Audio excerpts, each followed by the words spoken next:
And in a modern world, there's so many more choices.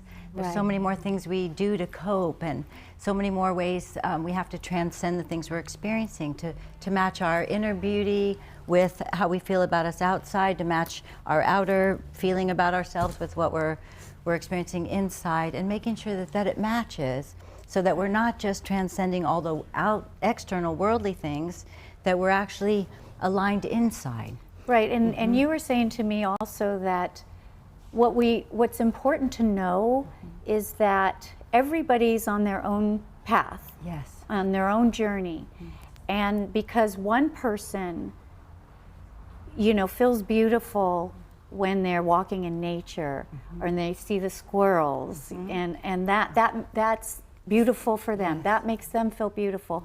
And then there's the other end of it, plastic surgery, the things that we do to enhance all the ourselves ways we fill ourselves up is what you're saying. It could be something small, a walk or nature. Certainly, I left all of Western world in a way and went up to the mountains for 4 years and lived very unconventional with no services and no beauty things. So when I came to find my way back, I was juxtaposing who I had become as this mountain gal, and also who I used to be and how it was to be in the world. And I just believe that we should really have compassion for everybody. People talk about kindness, but if we could just find compassion for ourselves. I think it's very difficult to be a human being in all different ways, and I don't think, certainly the tragedy that I went through with the 102 days, when you talk about surviving it, it's only because it really did go every which way wrong that it could go.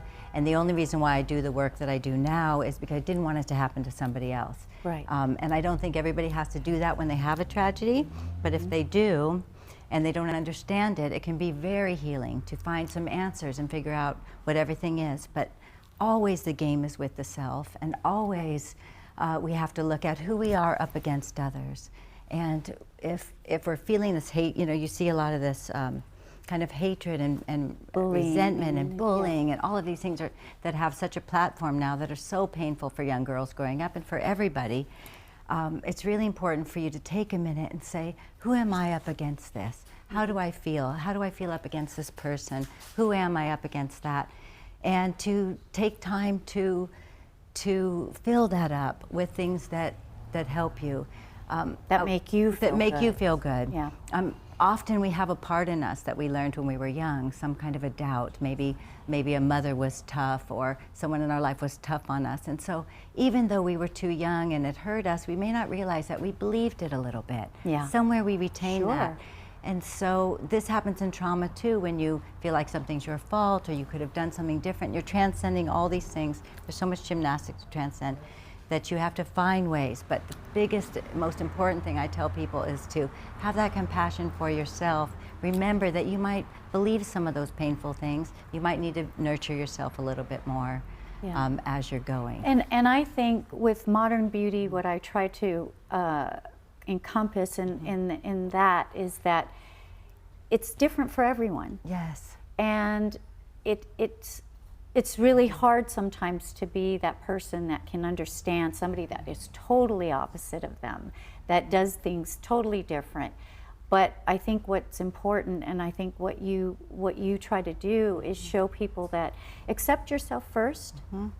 Wherever love you are, and be kind to yourself first, wherever you are, whatever level you're at, where you are in your journey. And then accept other people where they are. And it doesn't mean that they're wrong or you're wrong. Just we need to be more accepting, I think. I think that's a big thing. It's like an allowance, a loving allowance and a respect for other people to travel the way they have to go and do the things they need to do to fill themselves up. Some things are an ego boost for a minute, but that actually does make you feel good and actually does make you smile for that minute. And we are having physiological responses all the time that affect our face. Well, crying all the time, anti-aging. Your attitude, your beliefs, they affect your aging. Yes. Right? Every choice you make, every minute, you're affecting your being. So if you're in a trauma and you're crying for a long time, or you're very angry and you're not dealing with it, it will show on your face, and you will wear it. And won't it make you, it can make you sick in your body. It can make you sick, absolutely. As a matter of fact, if you don't deal with that, the body will often help you by saying, no, I'm going to stop right now and let's take a break. So if you can't find that balance, your body will. And sometimes that will redirect you. But wherever you end up, and I only say this because sometimes grief is so deep, you just feel you'll never find your way back. But in each step that you make and in each thing that you do, whether it's eating well or just smiling a little bit more or doing acts of kindness, which I know you love to do, and that fills you up so much. And you. And me too. that really keeps me going. Yeah. And when I do smile, I'm usually smiling about something like that. Yeah. But we do move on, and we do wake up breathing, and when we do, that's really been enough for me. So I try to stay grateful, but at the same time, I'm on this mission. And the mission was interesting because it had to do with beauty in a way, although there's 200 different drugs that can cause what happened to my daughter, and we're working on it, we're making progress. We partnered with Vanderbilt, a Dr. Phillips, who's a top researcher in the world, and hopefully in my lifetime now, the people that I've brought together that have Dress syndrome will now get studied, and we'll be able to have a test that will let us know if we're going to have adverse reactions. But in the meantime, we're making our own choices. It's profound what the study and the research and what the book that you've written. I think you should be awarded an honorary doctorate. I'm serious. You're so because kind. You're so brilliant. I appreciate it. Well, so I wanted to ask you, so what are some things, maybe one thing or a few things that we can do maybe every day to make us feel good, put us on that right path to feeling good. Yeah. So for me, I had to get out of my head and out of my sadness. So I did walk in nature, and I do connect to nature, but nothing is as good as dancing. So that's for me, that's it's hands down. When I dance, I just leave everything for a minute, and the music is healing, and the words are healing, and the movement is healing. You can let go of ego and I connect let it all with go, your soul, and with I'm your just spirit, there. right? Yeah, absolutely. And it's the closest I feel to myself again. That's like me with my dancing. art. You are that way with your dancing. Yes. And I totally understand that, because when you can do something that you can lose yourself, like I said to you, I don't need the mirror in front of me. It doesn't matter what I look like or anything. It's just I'm in my own space, and I feel really beautiful, and it's just a loving thing to do for yourself. It's a loving thing to yourself. So we need to find something that gives us that feeling. Listen to your desires. You know, when I hear the music, I have to move. And I know that's a desire for me. But it could be something different for everyone, and there's so many different things to choose from. But for me, it's for sure music and the arts, and I love to sit on a corner and chat with someone. I love to be able to be there for someone just in a natural way. And I'm beyond grateful that you know, the mission to help and enlighten people in this way and bring awareness to this is working out. But and you have a son, Samson. I do have a son who is in music. And he's doing an album. And he's doing really well touring. And I went on tour. And you went on tour. And I went on tour, and that was incredible. To go on tour and run around and pop, you know, from state to state, and the crowds and the young people. And you know what's so wonderful? Yeah. Because my son is the same way. He was into music, but the most beautiful thing to me is that our sons want us there with them. It's not that, you know, I think I'm the coolest mom, but the fact that they don't mind if we tag along. We don't get we're not at the just mom table. Such a beautiful thing. So it's okay, true. Well, also I wanted to ask you, so what are you doing now? What's next? What's kind of coming on the forefront? What would you like to pursue now? So in the worldly realm, I'm working on a documentary for Dress. I'm doing the work for my daughter's work and for these people to understand Dress syndrome. But in my personal world, I'm really just trying to do right now. I'm really trying to have each day be as good as it can be. And I really do understand that might be all that we really have, is the day right in front of us. And Can I say? Yes, because you're single and now, I'm newly single. And that changes changes a lot of things too, especially in the way I understand myself in my beauty, and in all the ways. It changes everything. I have a whole new thing to explore. There's so And many different there's so many things going on I'm now. understanding. I feel like people have so much to come up against in relationships now too. Yeah. And I feel like men might be able to be really terrific 9 times out of 10, and that 10th time they might blow it based on different things. And I feel like women are not sure how much freedoms they need, and I think people are reevaluating everything. And I hear couples talking about so many different things and finding their way back. And you are You know? also, you're a psychotherapist too, a lot of celebrities. Yes. So they probably come to you with a whole different or a whole another, you know. Realm of things. Yeah. It was fascinating working with all the people that I did. I really had a spoiled career in that way. And it was, you know, it was everything you could want it to be. But I do find that humans are humans, and regardless of what someone else is going through, we are going to understand maybe what pain is. We may not understand exactly the way they go through it, or how small it is for them, or how big it is, but in some way we'll understand. And so I do love working with artists. I love a dream. I love the human spirit. I don't think there's anything more beautiful than the human spirit.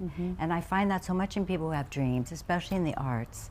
And it invigorates me, and I feel so much joy for them. And I've always liked to manage people on the side, and even though I was doing my private practice or my treatment center, I always had artists too. I just love someone who has a strong human spirit, and that's really what beauty is to me, is that fight.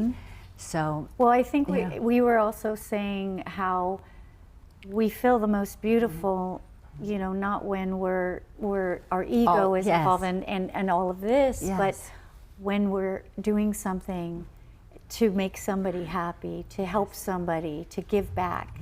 That's when I feel the most beautiful. When I'm doing something that helps someone else and makes them a little happier in the day. That makes my whole day. Because we all have to find meaning, right? Regardless of what we go through, we have to transcend the different things that we go through and find meaning. But be gentle with ourselves at the same time. We're so busy spending that energy not liking this or not liking that, instead of taking that and applying that compassion, whatever it is that helps you feel good, help you do it. And we can't always be positive. It's not good all point. right. We can't always. It's harder. We're going to be disappointed, right? If we always think we can be positive. There isn't just a happiness line. You know, if you think of life like a roller coaster, everybody wants to be in the front in the happiness line. Well, there's a sad line and a trauma line and a joyous line and a betrayal line and all the other different emotions that we have, and they're all incredible. They're actually all part of the human experience. And so when we say that it can't be all positive, absolutely, then we would only have one experience. We wouldn't have anything to juxtapose. And that's how we know how bad a trauma was, based on how light it was. But everything is relative. And so even a small thing can feel very powerful to someone else. We all are finding our way back to our own hearts, back to realizing that we're really not separate from each other. It's not about who's this or who's that or anything that we can attain. I had so much. I had lost absolutely everything. But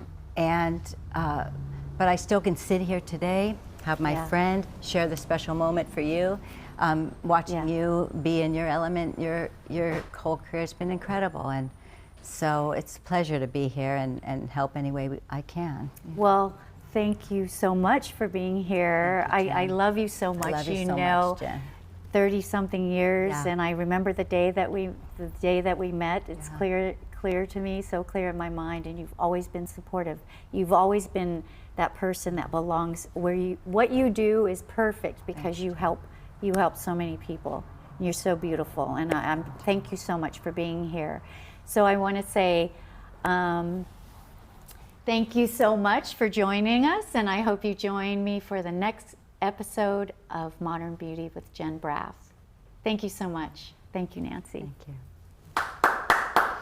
You did it. The end was kind of but it's all right. The end was all right. I thought you pulled it together. I was like, what am I saying?